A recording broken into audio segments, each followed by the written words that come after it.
Hello and welcome. This is from the CBN. We bring to you weekly reports and expert analysis of the actions, policies and economic initiatives of the Central Bank of Nigeria. I am Oluyemisi Dada. At the annual bankers' dinner on Friday, 26 November last year, Governor of the Central Bank of Nigeria, Mr. Godwin Emefiele, outlined the policy focus of the bank for the new year with a pledge to sustain improved access to finance and credit for households and businesses, mobilize investments to boost domestic productivity, enable faster growth of non-oil exports, and support employment-generating activities. In this episode, we focus on the salient points raised at the event and the policy direction of the CBN in 2022. Stay tuned, we'll be back shortly.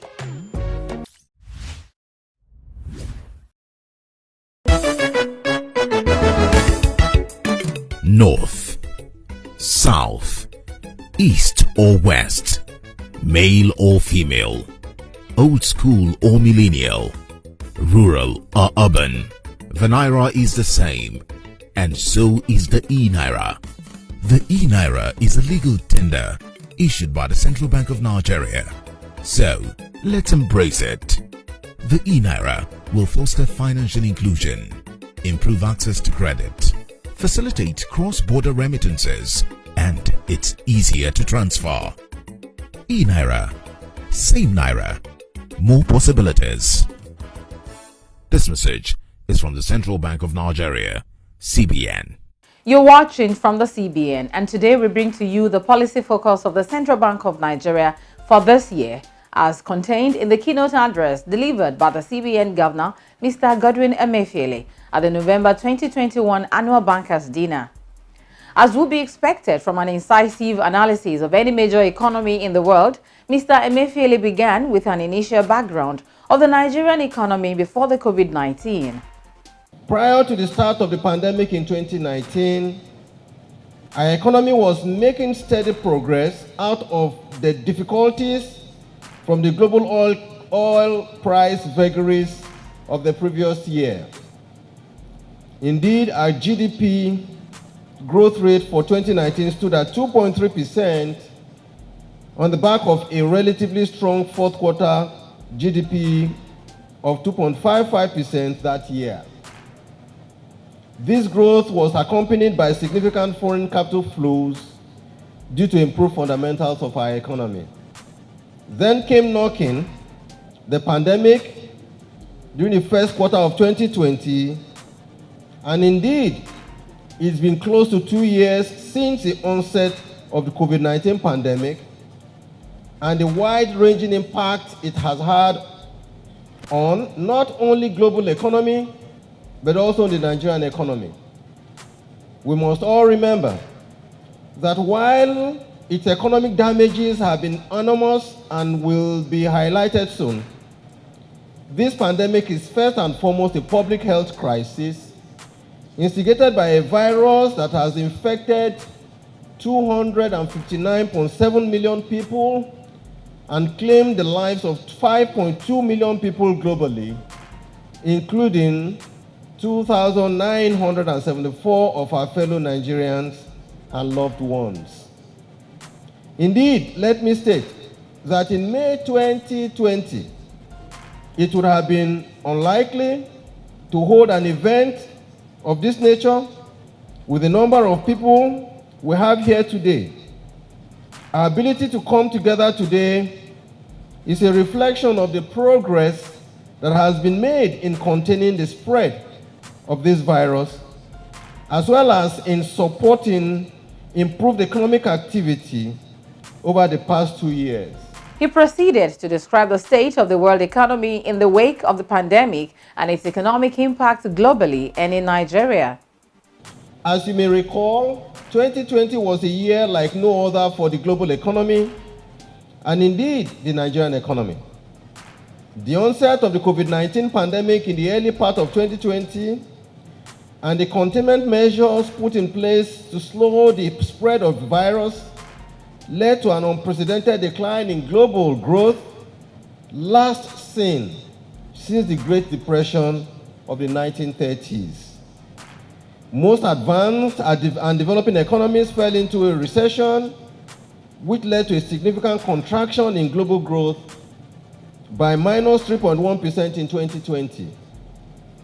Global travels was also restricted as countries shut down their borders and restricted domestic and international travels.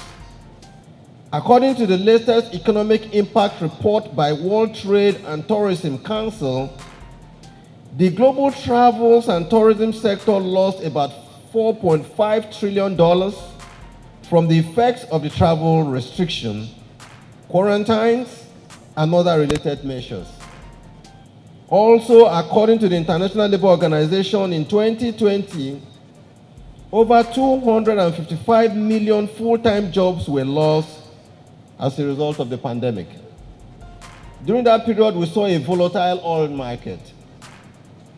First, in view of the complete stoppage of global economic activities, we witnessed the significant reduction in the demand for and price of crude oil, Nigeria's main source of foreign exchange receipts and fiscal revenue. Indeed, the price of crude oil fell by more than 70% at some point. We witnessed a fall in crude oil prices from a high of $68 a barrel in January of 2020 to as low as $24 per barrel in April 2020. Put succinctly, as of 20th of April 2020, the price of some streams of crude oil fell below $0 per barrel as producers were forced to pay buyers for overwhelmed storage facilities. This fall had adverse implications on the supply of foreign exchange into the country as well as our government revenues. Second, the global financial conditions tightened as investors withdrew over $120 billion in portfolio flows from emerging and frontier market countries during the first quarter of 2020. While flows began to recover in the early part of 2021, financial flows to emerging markets like Nigeria are constrained by expected tapering by the US Fed in 2022, which is likely to affect global financial conditions. In essence, uncertainty about the evolution of the virus and the extent of its impact led to a retreat in investment from emerging markets and a corresponding rise in investment in safe haven assets, such as gold and the US Treasury bills.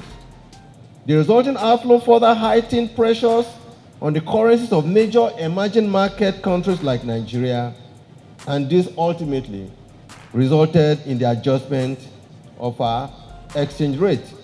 Third, following the provision of vaccines, countries began to ease movement restrictions and demand in certain sectors began to recover to pre-COVID levels.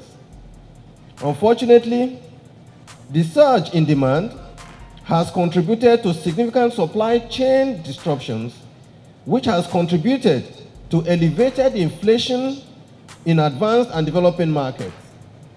For example, the Food and Agric Organization Food Price Index, which measures monthly change in international prices of a basket of food commodities in October 2021, stood at its highest level since July 2011 because of the initially exogenous supply disruptions I'm about to describe. Finally, tragic as these outcomes were, even more alarming was the reaction of many countries at the height of the pandemic. All over the world, countries responded by fighting for themselves. They thought only about their citizens and not the citizens of other countries. Fighting for themselves and taking measures to protect their own people, regardless of the spillover effects on the rest of the world. According to the World Customs Organization, a total of 32 countries and territories adopted stringent and immediate export restrictions on critical medical supplies and drugs that were specifically meant to respond to COVID-19. As of the 4th of April 2020, an updated count of total number of export restrictions by Global Trade Alert Team at the University of Galen, Switzerland, suggests a total of 102 restrictions by 75 countries all over the world. Also, due to fears of global recession, there were worries about unprecedented global food insecurity, with concerns that agricultural production may be dislocated by containment measures that constrain workers from planting, managing, and harvesting critical crops. Consequently, rather than seek cooperative and global solutions, several countries resorted to export restrictions of critical agricultural produce. Indeed, according to the International Food Policy Research Institute, about 37 countries enacted various forms of food export restrictions in response to COVID-19, even in countries where average production exceeds domestic consumption. For example, Vietnam, the world's third largest exporter of rice, suspended granting rice export certificates until the country reviews domestic inventories. Russia, the world's largest wheat exporter, announced a 10-day ban on the export of bulk wheat and rice due to concerns over panic buying in its local supermarkets. The CBN governor recalled the implications of those events on Nigeria, which has a population of more than 200 million people, as well as the uneven recovery of the global economy. Consequently, the pandemic and its attendant effects reordered the paths of our key macroeconomic and financial indicators after the gains we had achieved following the impact of the 2015 to 2017 oil price crisis. As a result of these effects, the Nigerian economy fell into a second recession in 4 years during the third quarter of 2020. However, the banking sector remained robust and sound due to prompt response by the central bank in order to prevent an economic crisis from spilling over into a financial crisis. As a result, the banking sector continued to consolidate on its gains of the recovery from 2016 and 17 recession. Although we saw some fragilities in the system, they constituted limited risks. Prudential indicators such as the non-performing loans ratio stood at 5.4% in November 2021, while capital adequacy ratio in the banking industry remained above 15%, indicating continued resilience of our banking system. The impact of the COVID-19 pandemic provided many lessons that has helped to shape subsequent actions by our monetary policy authorities. For example, we realized how vulnerable our economy was relative to advanced markets in not only access to essential medical supplies, but in the form of monetary policy support that central banks in developing countries could provide in supporting the recovery of their respective economies.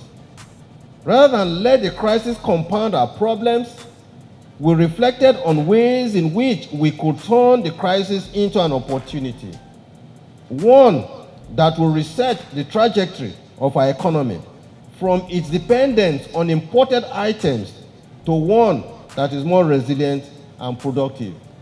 As a result, working with our fiscal authorities, we took unprecedented measures to contain the effects of the pandemic on our economy, in addition to other efforts aimed at stimulating greater economic activity in key sectors of our economy. Mr. Emefiele highlighted some of the steps taken towards achieving the mandated goals and the effect on domestic economy.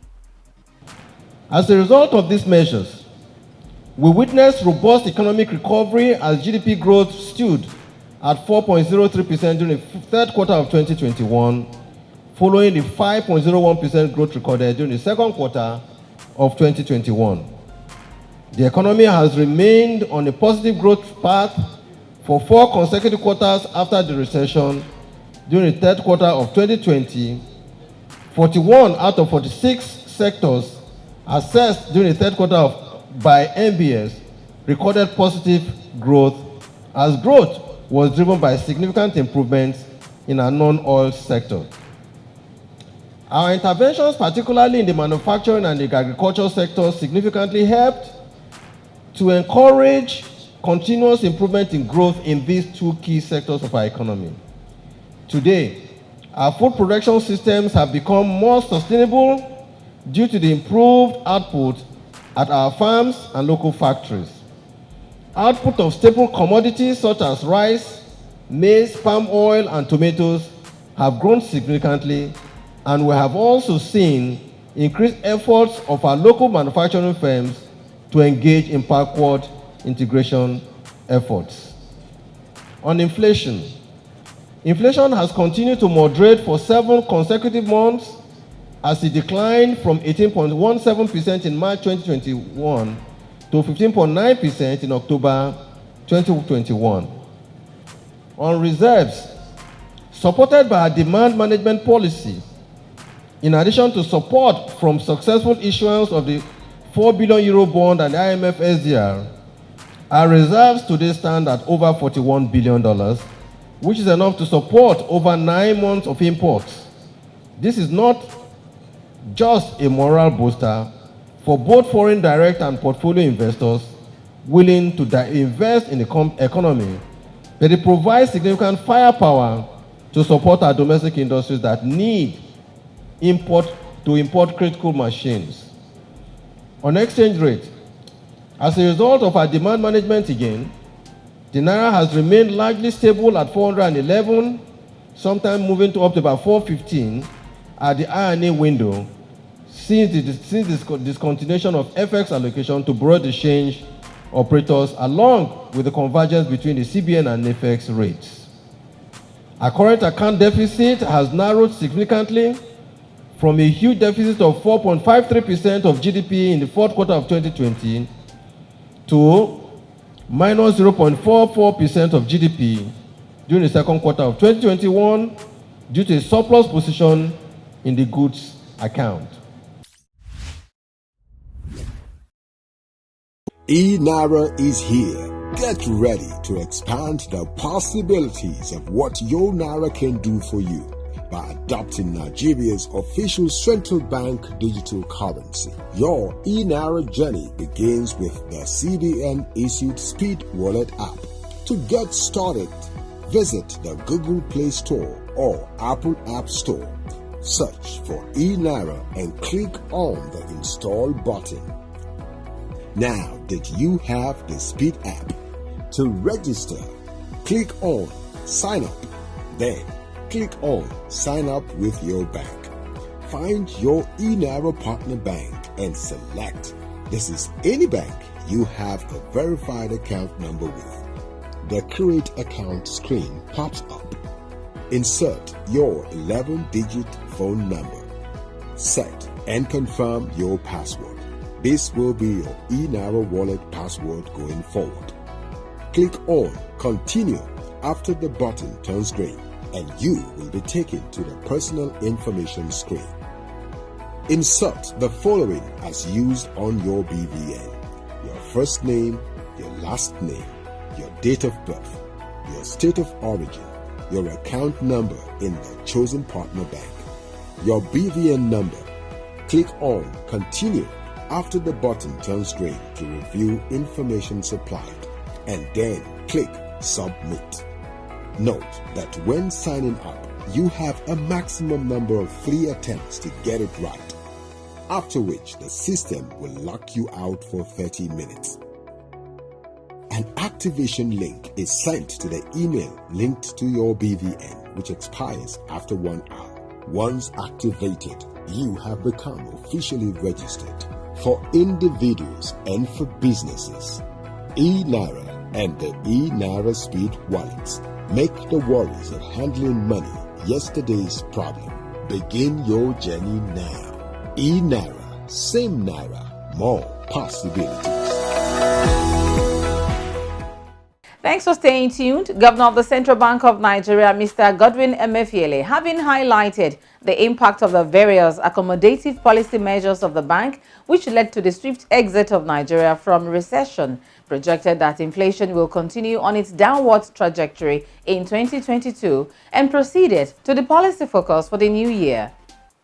All efforts in 2022, we dare say, must be geared to ensure that we maintain our focus on improving access to finance and credit for households and businesses, mobilizing investment to boost domestic productivity, enabling faster growth of non-oil exports, and supporting employment generating activities.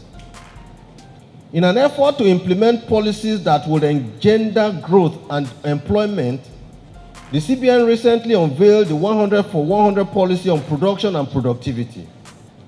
Under this program, targeted credit of up to 5 billion naira will be provided to 100 firms every 100 days, provided that these firms are investing in projects that are greenfield projects. Close to 36% of adult Nigerians do not access our financial services in Nigeria. So we will also be doing everything possible using digital channels to deepen financial inclusion during this period. On e-Naira, it is in this vein that the CBN recently deployed the first central bank digital currency in Africa.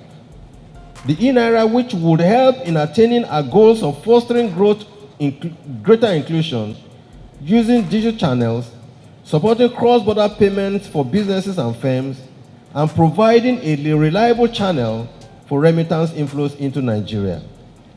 The e-Naira will ensure that Nigerians in remote areas can conduct financial services using their digital device at little or no cost. In recognition of the role improved infrastructure could play in the development of our economy, along with the need to leverage private sector capital in funding over 35 trillion naira deficit, which is the estimated amount required to build an efficient infrastructure system in Nigeria, the CBN, working in partnership with critical stakeholders such as the Nigerian Sovereign Investment Authority and the AFC, set up the InfraCorp.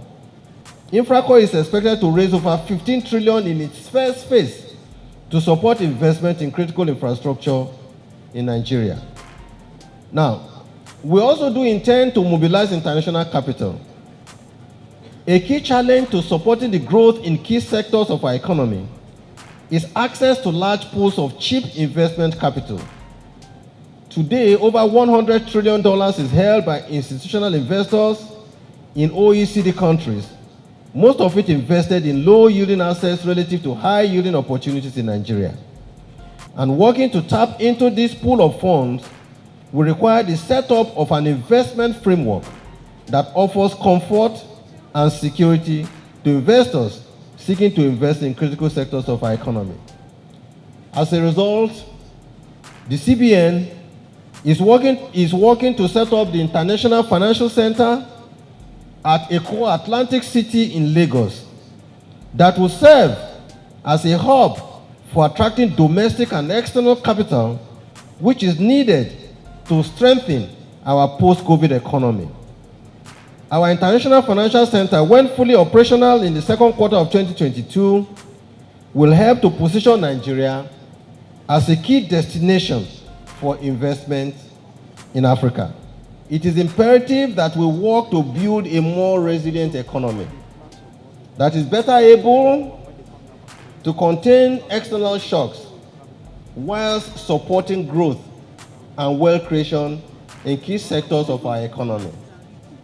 We must take deliberate steps to diversify the base of the Nigerian economy. As the true African giant, we must fold our sleeves and do everything possible to stop the incidence of importing anything and everything. I believe that what happened, the lessons from COVID-19, the lessons from the lockdown that we witnessed in 2020 are enough for us to know that as a country with a population of over 200 million people, that it is time for us to do these things ourselves. It is time for us to deploy all resources that we have to help diversify the base of our economy. I am optimistic that this can be done because Nigeria possesses both the human and material talents that can do this. Nigerians in any part of the world have always stood tall in all that they do, and I believe that we, working together as Nigerians, should be able to bring our country to the level that it truly deserves as the giant of Africa.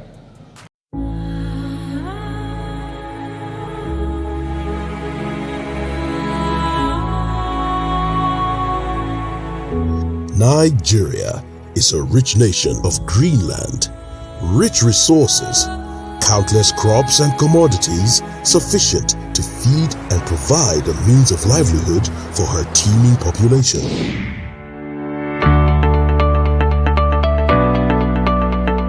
Chin up, Nigeria, the giant of Africa. Exciting times are here. We can be self-reliant and grow our economy if we work together to explore our potential.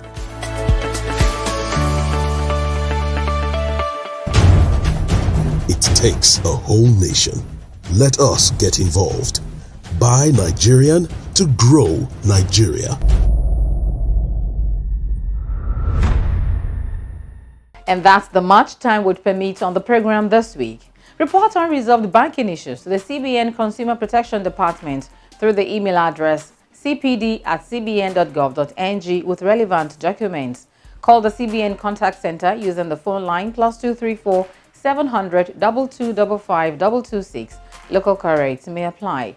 Send your comments and contributions to the email address fromthecbn@gmail.com. Follow us on Facebook, YouTube, Instagram, and Twitter for updates and uploaded episodes of the program. We invite you to join us again next time. I am Muliye Misidada. Stay safe. Bye for now.